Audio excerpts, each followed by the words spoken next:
Bakit mas madalas nating mabasa sa Biblia na kasama ng Panginoong Hesukristo ang mga simpleng tao, ang mga maniningil lang buwis at ang mga makasalanan?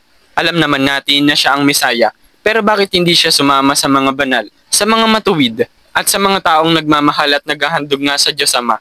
Makikita natin ang sagot ng Panginoong Hesukristo diyan sa Marcos chapter 2 verse 17. Narinig ito ni Jesus, kaya't siya ang sumagot. Hindi nangangailangan ng manggagamot ang walang sakit, kundi ang may sakit. Naparito ako upang tawagin ang mga makasalanan, hindi ang mga matuwid. Ayun nga ang dahilan kung bakit laging kasama ng Panginoon ng mga makasalanan, upang turuan nga sila, pagalingin at iligtas. Ngunit bakit hindi na lang sumama ang Panginoon sa mga high priest, sa mga tagapagturo ng batas, o sa mga may katungkulan ng mga panahon na yon? Kapag binasa nga natin ang buong Biblia, makikita natin na alam nga ng mga taong ito at sinabi na nga ng Panginoong Hesukristo kung sino siya sa mga taong ito. Pero hindi nga sila nakinig sa kanya, kundi ay gusto pa nilang ipapatay siya.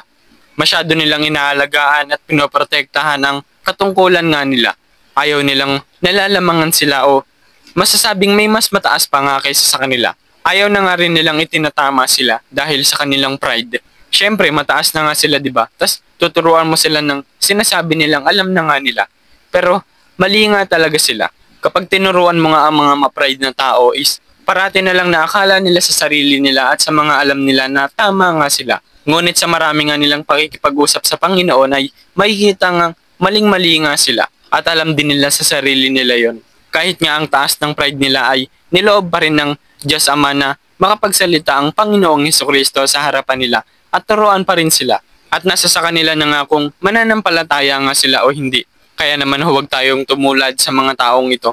Huwag nating pairalin ng pride natin, kundi ay sumunod tayo sa kung ano ang sinasabi ng Panginoon at ng Biblia. At siguradong nandyan lang ang Panginoon para tulungan tayo. God bless.